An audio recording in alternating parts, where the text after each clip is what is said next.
इस वक्त मैं कोथ गांव के अंदर मौजूद हूं और कोथ गांव में पिछले कई दिनों से ग्रामीणों और कोथ गांव की जो गद्दी है, दादा काला पीर मठ की जो गद्दी है, उस गद्दी पर सुकराई नाथ बैठे हुए हैं। उनके बीच में कुछ विवाद चल रहा है।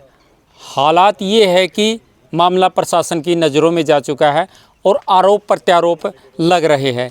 एक आरोप ये भी लगा था कि वहाँ पर एक गौशाला है, वो गौशाला नहीं बल्कि एक अहाता बनाया गया है, क्योंकि वहाँ पर जितनी भी गौएँ हैं उनको अच्छे से खाना पीना नहीं दिया जा रहा या फिर उनकी अच्छे से देखभाल नहीं की जा रही है, उनको किसी भी प्रकार की कोई सुविधा नहीं उपलब्ध करवाई जा रही है। लेकिन अभी मैं उसी गौशाला के अंदर मौजूद हूँ। साथी से कहूँगा एक बार ये दृश्य ज़रूर दिखा दीजिए कि यहाँ पर जितनी भी ये गोवंश है, यहाँ पर जितने भी ये गोवंश, इस शरीर को देखकर आपको क्या लगता है कि क्या इनको कई कई दिनों तक भूखा रखा जाता है, इनको किसी प्रकार का कोई चारा नहीं दिया जाता, या इसके अलावा अगर हम और कोई भी ऐसी वो चीज़ देखना चाहें कि जो एक गौशाला के अंदर होनी चाहिए वो इनको ना मिल पाती हो। आप देख सकते हैं गौशाला, ये वो गौशाला है जो मात्र बताया जा रहा है कि 25 गायों से इस गौशाला का शुभारंभ जो किया गया था उस समय मात्र 25 गायें थी यहाँ, और 25 गायों से आज की जो ये संख्या है आप तस्वीरों के माध्यम से खुद देख रहे हैं।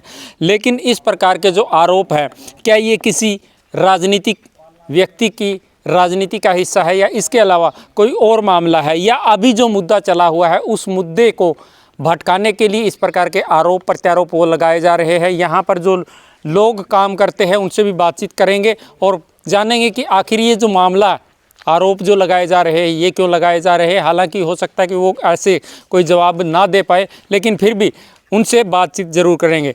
एक बार इधर आ जाइए। क्या नाम है जी आपका? धर्मवीर जी, आप कितने दिनों से यहाँ इस गौशाला में काम कर रहे हो? 6 महीने से जी। 6 महीने से। अच्छा, आपको किस प्रकार से क्या पेंशन दी जाती है, तनख्वाह किस प्रकार से, या आप अपनी सेवा से यहाँ पर काम कर रहे हैं? हम जो अपनी सेवा से लग रहे हैं महाराज की तरफ से है। महाराज जी हम क्रिया को रख दे को नहीं, 12-13 हज़ार हमको दे दे हैं। मतलब आपको इसकी तनख्वाह दे दी जाती है, आपको मजदूरी इसकी दे दी जाती है? हाँ, मजदूरी दी जाती है जी। तो इनको खाने पीने के लिए किस प्रकार का चारा उपलब्ध करवाया जाता है? महाराज जी पहले से जई थी जी, अब बरसीन है और ATM थ्रू डालते हैं। अब बरसीन लाएंगे, 4 अट्टे, 2 सवेरा 2 शाम आटा लगावा जी। अच्छा। हाँ, जब इस गौशाला की शुरुआत की गई थी उस समय यहाँ पर बताया जा रहा है कि मात्र 25 गोवंश थे। आज की अगर बात करें तो कितने गोवंश हो गए? आज जी 17 करीब है जी। 70 के। हाँ जी। और जिस प्रकार की आज का जो मुद्दा चला हुआ है इस दादा काला पीर मठ को लेकर के, उसमें ये आरोप लगाए गए हैं कि यहाँ पर एक प्रकार से गौशाला ना होकर के गौ हत्या का एक अड्डा बना दिया गया है। ये आप अपना सामने देख सको जी। आप कहने से क्या बना है, जो महाराज आप भूखे रह जाएंगे, भूखे कौन रख दीजिए, ना किसी प्रकार की कोई समस्या, ना कोई और कहने वाले तो के मुँह पकड़ी किसे कहते हैं जी।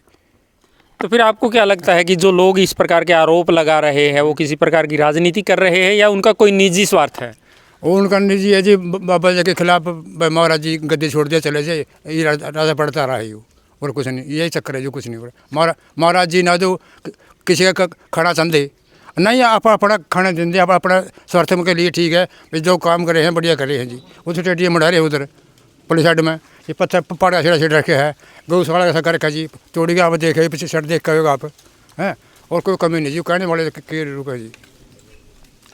तो फिर महाराज को यहाँ से निकालना क्यों चाहते हैं? क्या ग्रामीणों ने उनके जो द्वारा जो किए गए काम है क्या वो पसंद नहीं आ रहे या फिर कोई और कारण है? देखो जी, महाराज जी उन दोनों काम इकट्ठे हो रहे थे।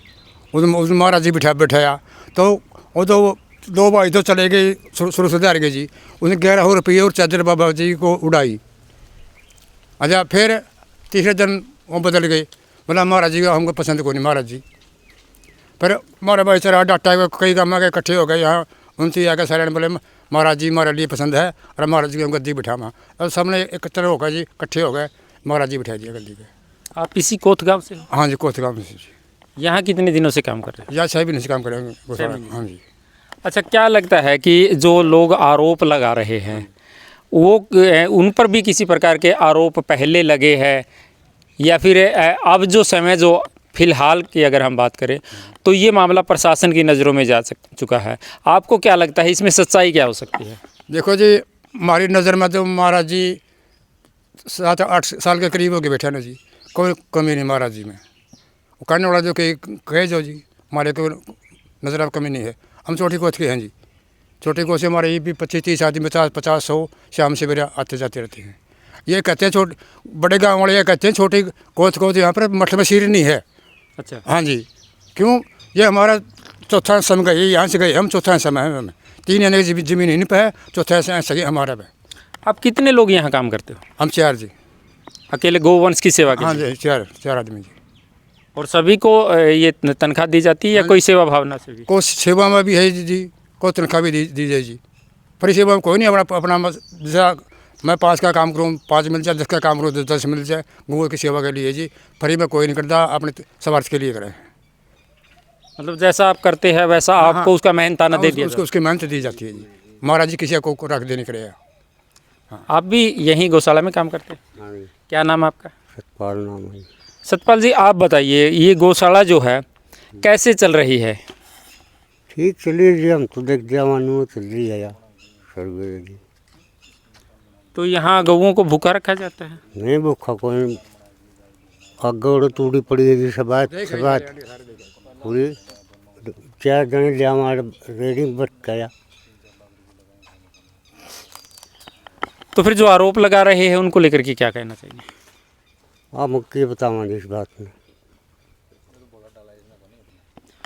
चलिए दर्शकों, ये बात मैंने आपको पहले कही थी कि हो सकता है कि वो अच्छे से जवाब ना भी दे पाए, क्योंकि इनका सिर्फ काम जो है वो ये है कि इन गऊओं की सेवा करनी है। अब ये इन गऊओं की सेवा कितनी कर रहे हैं, एक बार साथी से कहूँगा कि गोवंश पर जूम करके ज़रूर दिखाए कि इनका जो शरीर है, क्या इससे आपको लगता है कि इनको कई दिनों तक भूखा रखा जाएगा या इनके लिए खाने पीने का कोई इंतज़ाम नहीं किया जा रहा? आज का ये जो मैंने आपको ये कंटेंट जो दिखाया है, ये सिर्फ इसलिए दिखाया है क्योंकि हिंदू धर्म के अंदर अगर बात करना चाहे तो गाय को माता कहा जाता है, और माता की अगर इस प्रकार से जो एक प्रकार से बेइज्जती जो की जाती है, वो अगर हम ना दिखा पाए तो फिर हमारा भी इस लाइन में काम करने का कोई औचित्य नहीं बनता है। आरोप हालांकि लगाए गए थे, लेकिन ये इन आरोपों में कितनी सच्चाई है ये आप लोगों पर ही छोड़ता हूं कि कमेंट के माध्यम से ज़रूर बताइएगा कि इस आरोप में कितनी सच्चाई है और ये जो यहाँ स्थिति है ये क्या कुछ बयां कर रही है। लगातार जुड़े रहिएगा, तमाम मुद्दों की अपडेट को लेकर के आपके बीच में आते रहेंगे अपने सहयोगी के साथ। मैं आपका साथी नरेश कुमार।